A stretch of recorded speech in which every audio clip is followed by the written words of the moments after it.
That's number 2. Number 3, what is going to be your goals for yourself or for the organization? Because you're talking about a plan. So we're walking our way through. That's 1, 2, 3, 4. And then how you're going to execute your plan. How you're going to carry it out in terms of developing yourself or developing your team in the area of leadership. Are you going to do personal training in terms of workshops? Are you going to go to have a coach to coach you through training? Are you going to take online classes? Those are examples of how you want to execute in terms of becoming a better leader. And then finally, this is not a step, but in each area, you got to always monitor your progress. Monitor your progress, what tweaks I need to make in this particular area, what things I did well in this particular area, what things I didn't do well, what things I need to add, maybe bring some other people in. So in each area, always look at monitoring your progress, tweaking it, seeing what things we need to add, seeing what things we need to take out in terms of being able to tighten up our plan as we go. All right, we good? We got those 2? Yes, ma'am.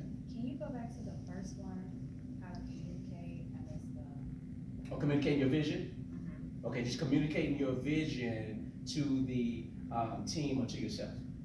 Because when we talk about personal leadership, you're talking about yourself. And so how are you going to communicate your vision to yourself? You know, writing, videos, and things of that nature. And then with your team the same way. Is that good? Is that helpful? Thank you. All right. And I missed the third one, so regarding goals. Or set your goals personally or for your organization.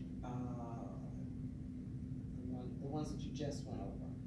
It is something, what are your goals to something, and I missed it. Let me give you. Definition of leader, communicate your vision, set your goals, and develop a method of execution. Okay, thank you. Good? Yes. Everybody good? Everybody clear? I'm past it. Hearts and minds clear? Y'all got the joke. I'm good. All right. I think we can do this. I think we got this. All right. D2, he mentioned a little bit about me, and I just wanted to just kind of fill in a few of the gaps on, we talk about leadership philosophy, leadership plans, how I got to, being a licensed leader, being a certified leader, an expert leader. This is me graduating from high school, and when I graduated from high school, he said I want a yellow hood, that's National Honor Society. I think the task that's for, I think it's for GPA. But the reason I looked at high school area is because I didn't know that I would be a leader on a level of dealing with organizations, dealing with individuals, dealing with coaching as I was coming through. So when I stopped to look and reflect as to where I got my foundation from, I found out in high school is that all the organizations, all the things I was involved in, I just rose to the top of leadership in those particular areas. So I'm thinking at that time, I'm developing leadership and qualities and traits, but I didn't know it. And then that leads us to the question, we always hit a similar question in the area of leadership. Are leaders what? Born, or is leaders made, or can you become a leader? So I look at that question is, you can be born with leadership qualities, being able to communicate, being able to put a team together, being able to be inspirational, being able to be motivational. Those things can come within, you can be born with those things, but I think you also need to develop those areas to get good at sharpening the saw, if you will.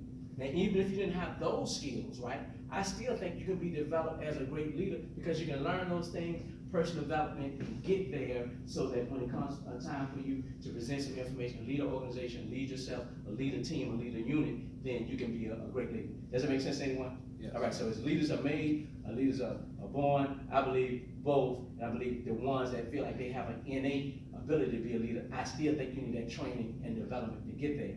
That's why when I continue through my educational pursuits, I think D2 mentioned I graduated from Virginia Tech, also graduated from North Carolina Central School of Law. I said, I have all these life experiences, I have all of these character traits, I've been to different places, education, all these things. How can I use those things to help organizations and individuals get to the next level? Well, I went and got the certification with John Maxwell and became a founding member of his team, meaning one of the first people that became part of his company team. And I was able to use my experiences, use my education, use my character traits and personal abilities to put those in a way, now I can communicate those in a coherent and in a fashion that makes sense to others. That make sense? Yeah. So that's where I went for my next level, and personal development to get my leadership expert in coaching, also in training and speaking with the John Maxwell team. And that's here with me with John Maxwell, looking like I was surprised that they was taking a picture, right? So that's make it film. All right. Now, after I developed the skills, what did I do? I have these skills, I have the certification, I have these things that I love this area, and I want to help others. What did I do? This year is, I think you mentioned, or is not, this is me in India. Now, I'm in India teaching leadership to pastors, community leaders, some members of the local government there at that particular time. And you see, we have a contrast to what I have on there, right? I'm in India because that part of India, it never got below 90 degrees. We were there for 10 days, and it was always hot, and a lot of times it was hot. All right, so most of the time, people, just trying to dress that way. So we take these skills and we go around the world. And now, what am I doing? I'm learning things through the lens of other cultures, how they relate to leadership as we go along. Then, these two mentioned, we come back to the United States, and for me, this is one of the highest levels of opportunities I had to present some of the skills. I developed some things I did for the Department of Defense, and just to be in that space, just to be there where really, it's one of the most powerful situations in the world is to be part of the Department of Defense.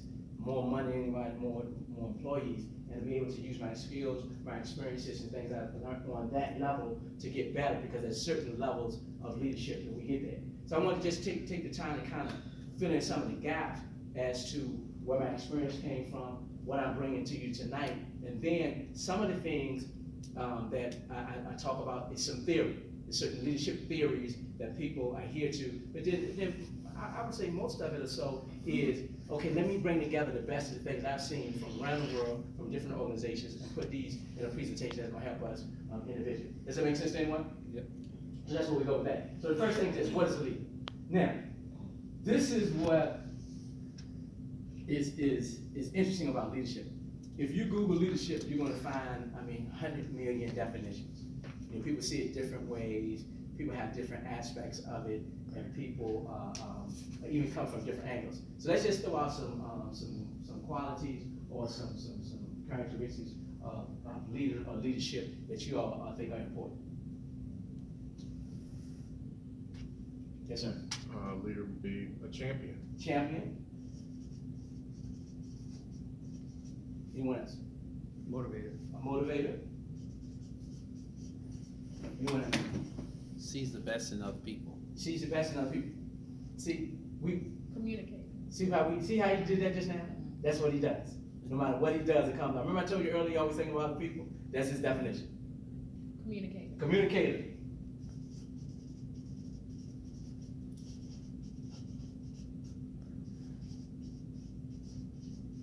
What else? Anyone else? Sets the standard. Set standards.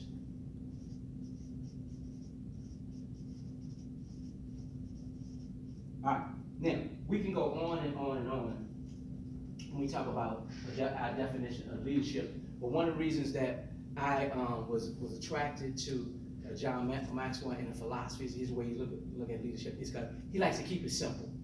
He likes to keep it simple, make complicated concepts easy to understand and put them in a way to follow, and this was one of the things that I loved about that. So as I learned about leadership, even though we have all of these and more definitions, this is the definition that I like to use. If you have ever heard me before, speak, train anywhere, this is the definition I always use. Very, very simple, but it's very, very profound. A leader is one who knows the way, a leader is one who goes the way, and a leader is one who shows the way. Very, very simple, but very, very profound, and it's very, very expansive so that we can all find ourselves in this definition. So, because it's simple, a lot of times, people are like, well, that can't be it. That can't be all to it. But if we want to break down each one of these particular areas, a leader is a one who knows the way. What are we talking about? We can take know and expand that to what? A leader knows the way. The goals, right? The leader knows the dreams of individuals, the aspirations, where a person wants to go, the vision, all of those things that have to do with knowing the vision, the goals, where we are, that can be under no's. Does that make sense to anyone? All right, so when we talk about no's, if we want to expand that, fill in your own definition, then we have that. Then we talk about goals the way. Now y'all know where I'm going, so we talk about goals the way, then we talk about what? How we're going to execute. Remember, we talked about execute a little bit earlier. How we're going to execute. What's the mission? What's the objectives? How we're going to find our way. Then we can expand that area again to where we are. What this does is it gives us the ability and to expand, right, or contract based on where we are in leadership, based on whether or not we're leading a global organization or based on whether we're leading just a team of 2 or 3 on a project. So we're able to expand or contract based on where we are. So when I gave you the philosophy and I gave you the plan, what's the first thing I said? What? Your definition of leadership. That's going to track you to what you're doing. That's going to track you to the goal. And the last one, and this is the part that a lot of definitions don't include. Shows the way. Shows the way. Let me give you an example. A lot of people lead like this. I'm in the office. I got the goals. I have the execution. I call 2 or 3 people in there and say, hey, this is how we're going to build this wall. These are things we're going to do to build this wall. You got it? Say, yeah, okay, leave my office and gone. So then the leader sends the person out to do those things that he just articulated to them. And a lot of times, we've probably been in that situation before. We've talked to our superiors, if you will, so bosses, and they give us the information. We nod our head when we're in the office. And what happens when we get out of the office? You forget. Not very clear. We don't know what they're talking about. You know, we just like, we trying to get out there, right, as fast as we can. So then he sent us out with this execution, with these goals. I'm confused. He has an expectation, and usually what? Nothing happens. Because he didn't take the last step in leadership that we add, shows the way. Meaning, now, same scenario, but hey, we're gonna build this wall, here's the materials, and let's go outside, let's go over to the board, then we're gonna all map this out, 3 of us, 4 of us together, and see that we make sure we're on the same page. Then once we're on the same page, once all the questions is answered, now I can go back into my office. Now you can go and carry out your plan. That's what we talk about when we talk about showing the way. And then in that aspect, now we have what? The servant leader part of the definition. In that area, we have the coaching part, if you will, the definition. That way we have our mentoring part in the definition, so now we're expansive. So when we're talking about what a leader's one who what? Knows the way, right? We got that? Where he goes the way, and the part that is unique, you just out of definition, is showing the way. Let me get up out of the office, let me pull up my pants and my sleeves, let me walk through with my team, and once my team has it, then I can step back and let them go. Does that make sense? Yep. All right, so we're talking about leadership. Now, in the flyer, I may have given it to you wrong. We talk about personal leadership versus professional leadership, okay? Personal leadership versus professional leadership. Anybody know the difference? Very, very simple. You know the answer. One, you're leading someone else, the other one is you're tracking your own growth and you're doing things for yourself. 100% on point. Did everybody hear that? Say it again. Personal leadership is Don't be scared.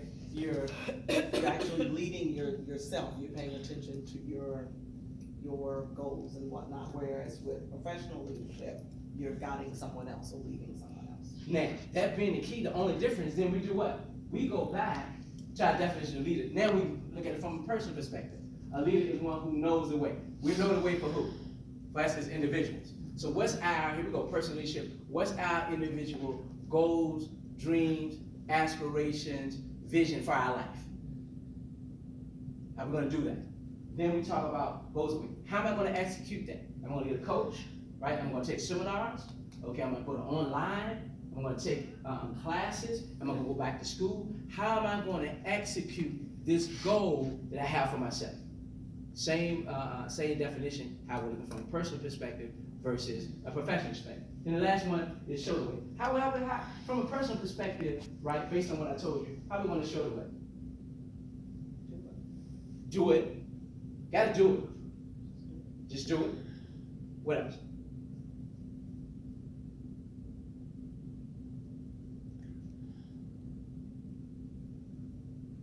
like planning the way. I mean, plotting out the course that you're taking, not necessarily, just taking it by happenstance or just, by chance, but being thoughtful and methodical about how you proceed. Okay, and remember, it's a hint in there. Remember we talked about earlier about our philosophy, and we talked about the plan. What was the last part of the plan? Monitor your progress. Monitor your progress. Have some benchmarks in there, determine where you at, where you want to start. And as you go along, then we talk about, then you can make the tweaks, right? You can make the changes. You can see whether or not you're making any progress or not because you have some benchmarks. Easy go, a financial goal I have for my life. If you got a financial goal for your life, where are you going to find out? Almost giving away. If you got a financial goal for your life, where should you start with your financial goal to determine where you are? Your budget, but where the money is where? Bank account. Go to your bank account. So the day is what? November 12th, 2019. So if you had a personal financial goal, you go to your bank account, say, I got $100,000 on November 12th, 2019. And if I have a goal of $300,000 for next year, as we go to month, then we got something to benchmark about. Does it make sense? Now, if you go down below that, what do you need to do? Get another job? I ain't answering. Whatever, right? You gotta make some adjustments, right? In order to get back, so we wanna keep going, forward. So when we look at that area, I'm showing we gotta put some benchmarks in place. We gotta put some things in place to monitor our progress. We gotta put some things to keep tweaking our progress, and we gotta pay attention to where we are, because we wanna get too far off. Does that make sense? All right, so we're talking about personal leadership now, right? And go back personal leadership versus professional leadership. Now, one of the things, the topics that we're talking about, even within there, that leaders need self-care. Leaders need self-care. Why does leaders need self-care? To continue to lead. Can't help somebody else if you're not taking care of your own self. Can't help somebody else if you're not taking care of your own self. What else? Somebody said, I heard somebody over here. You gotta replenish. What else? Leadership is hard. It's hard. He said it's hard. He said it's hard. Leaders need self-care, because this is what's happening. They're burning out. They're burning out. And this is one of the things you may have already knew, but just heard there. I'm also a minister of the gospel, and I was teaching in reference to pastors in church and the role of the pastor. And what come to find out is pastors are committing suicide every day. They're depressed, they are burnt out, they are broke. I mean, they're just, in terms of leadership categories, you got one of the highest rates of depression, suicide, mental health than it is. Did anybody know that? They're burning out. They're burning out because it is hard. Now, to me, it's two aspects of the spiritual aspect. To me, a spiritual aspect is you really probably might not have been in the past anyway. But the other side is, if you're trying to lead people, have you ever went to talk to a pastor or a priest or ever had somebody before? You probably the 100th person that week. So all of these people are coming, laying problems on you, laying challenges, asking for advice, all of those things. And because you're not taking care of yourself, you're doing what? You're burning out. And that's even in corporate America. So when we talk about personal leadership, why do we need personal leadership? Why do we need to take our care? Because they're burning out. Our leaders are burning out. And the top causes of burnout is this. What are my HR partners? Anybody HR? My HR partner. She's gonna like this one. The workforce, in terms of employee engagement. Did you all know only 1/3 of employees are actually engaged, meaning they want to do their job, 1/3, right? So what does that mean? If 1/3 are only engaged, how many are not engaged? 2/3. 2/3, but it's not necessarily that 2/3 not engaged. 15 to 20% just, they done checked out. They come to work every day, don't do anything. And then the other ones, they're on the fence and they're not doing anything to amount to anything. So we got 1/3 of the workforce engaged, and the other 67%, 63% not engaged. So what does that mean for leaders? It's hard. What else?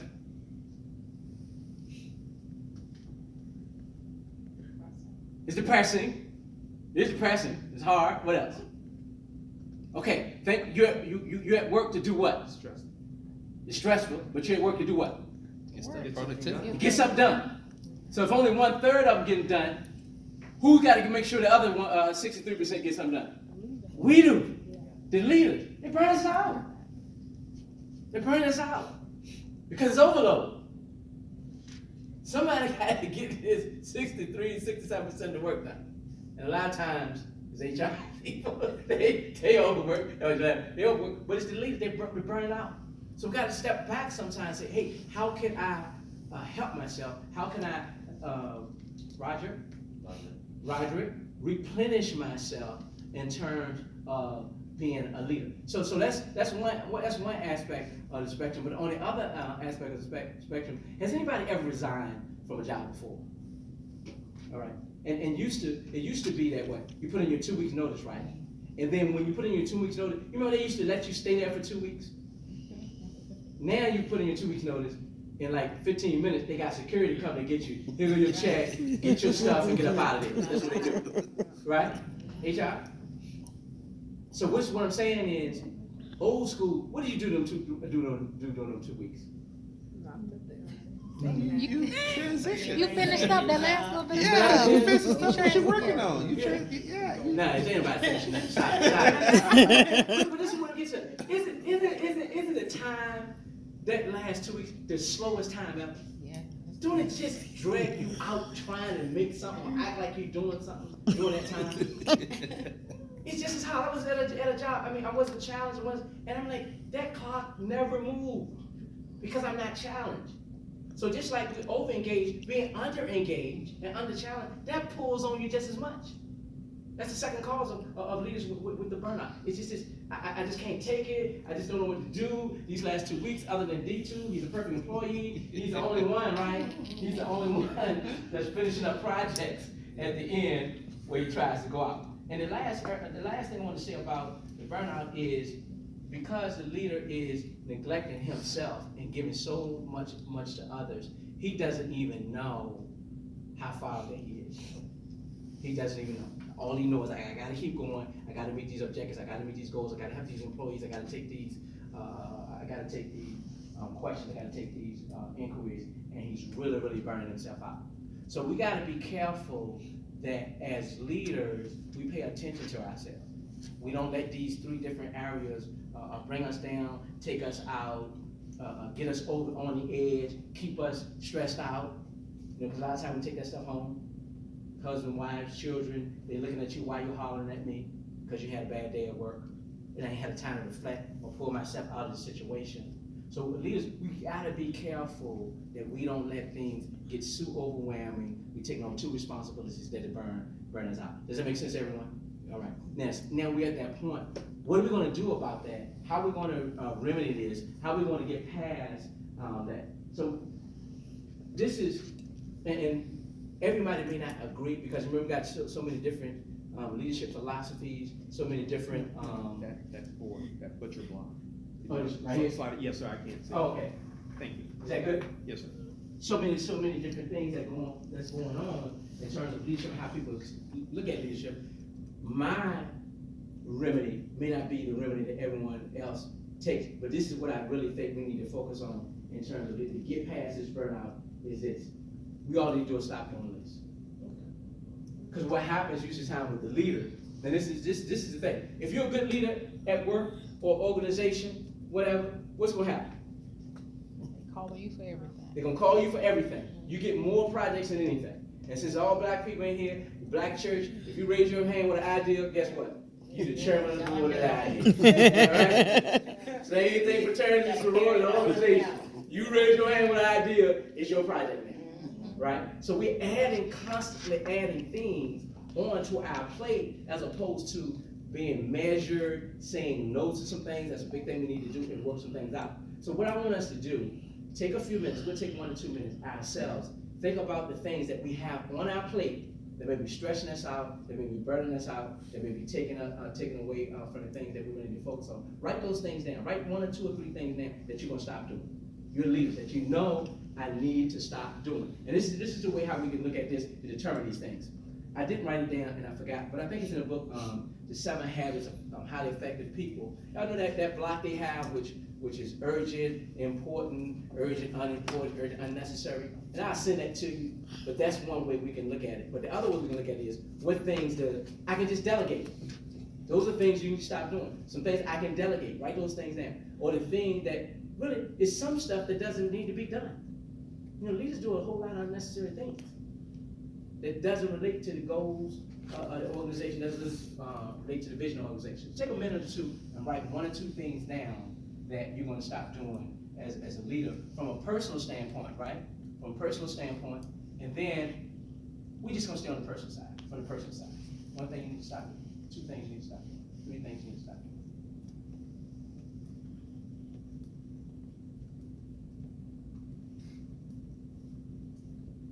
And when you're done, just look up and I know we're ready to move.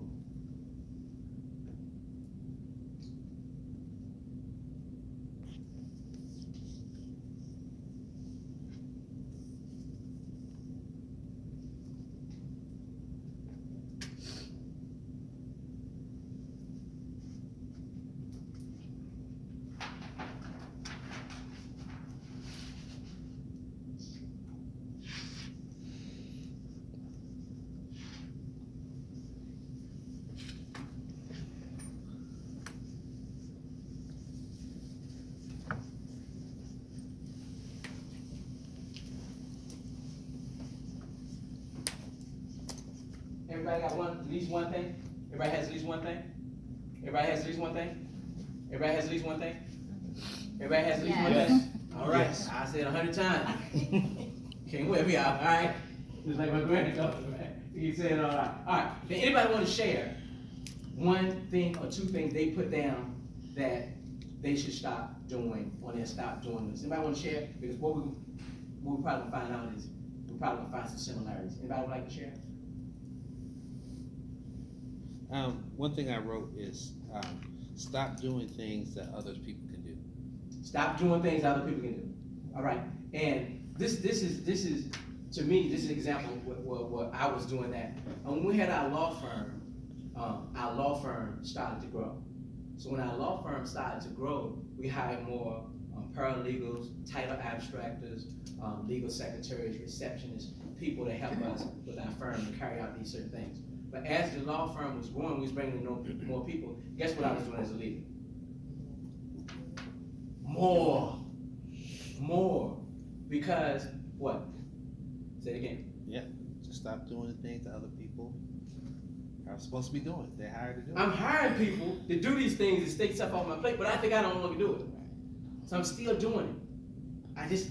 It's hard to give up things that you do sometimes that you hold and you own to give them up to other people. And that's what happened to me. So I'm trying to reduce the time that I'm at work, away from my family, away from the things I enjoy, by bringing other people in.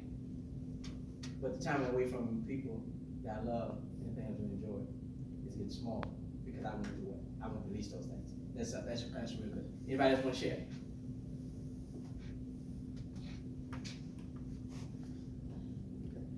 Mine is, I work with a lot of data, so mine is responding to my boss's boss's boss who likes to email me at past 4:30 in the afternoon with "I just want to see" type emails. I just want to see, if iColor has any reference to first-year retention rates. That's crazy. But Exactly. it can be sometimes simple like that. You get an email at 7 p.m.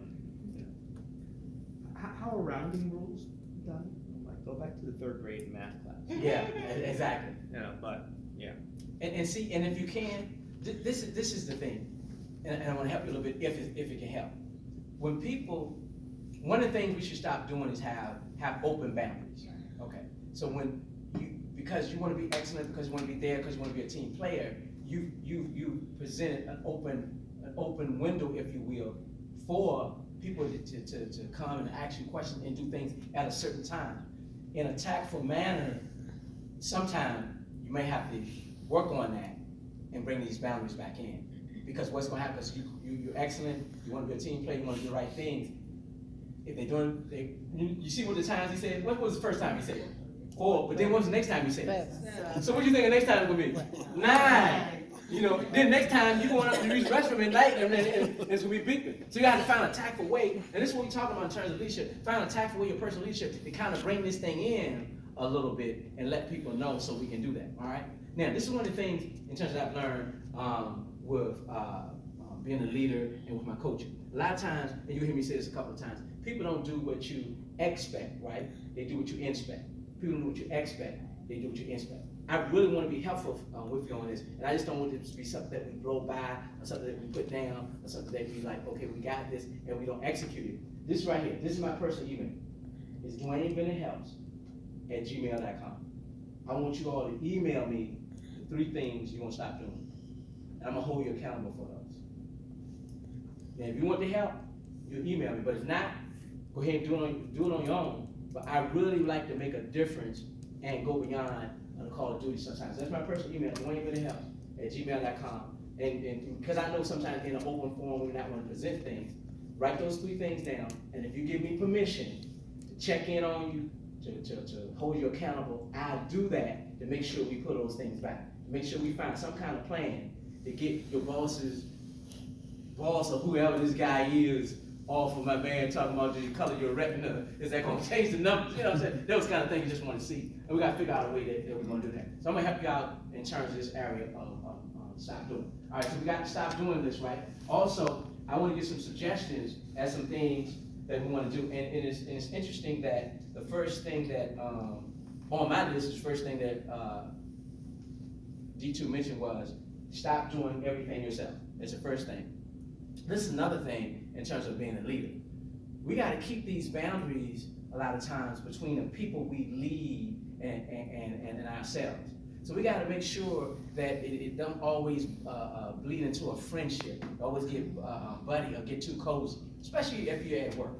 You know, and a lot of times the people that have a hard time with that are new supervisors, are new managers, because what? You just been promoted one step up from the people that you were in the group with.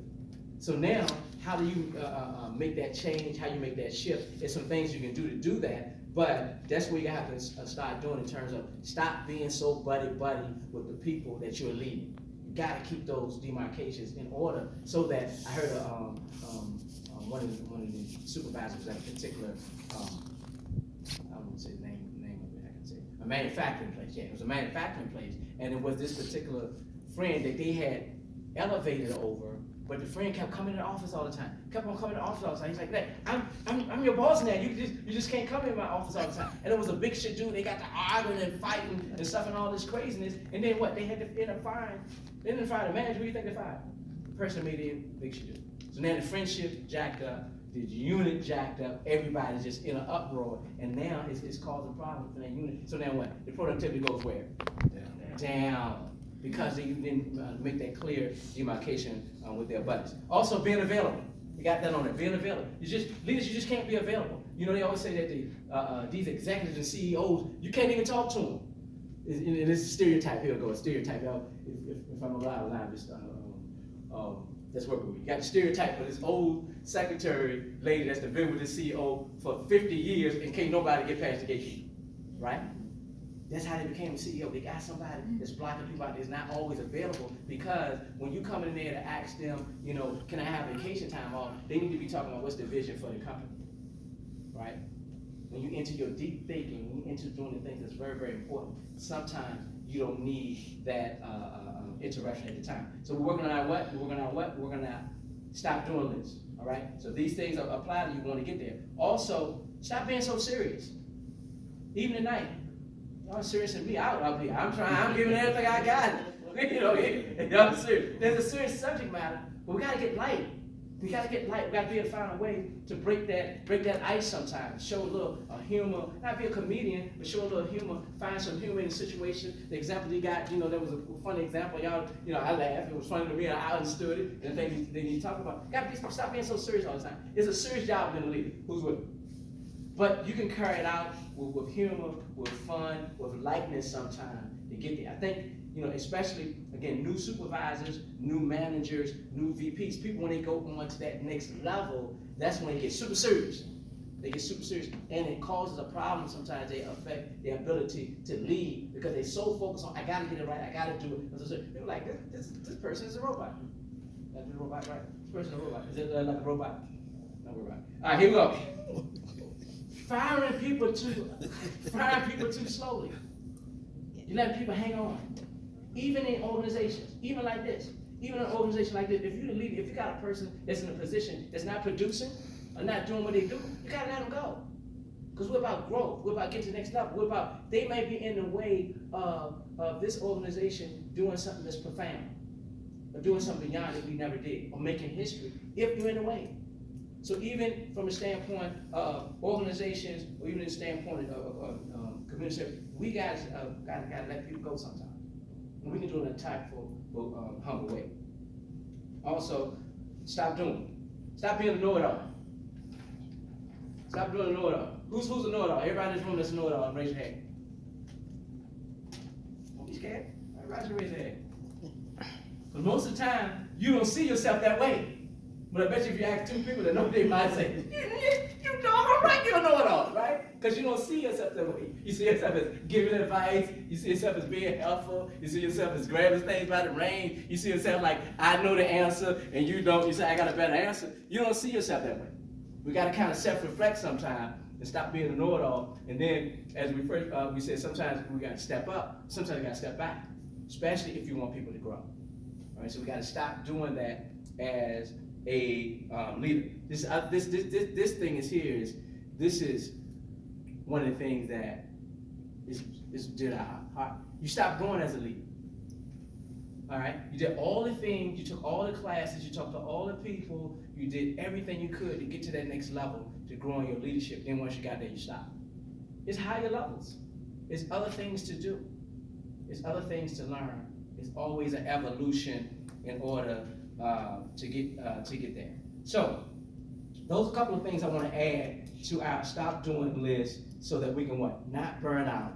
All right, so we can continue to have that energy, continue to have that focus, continue to have that enthusiasm in order to get to our next level.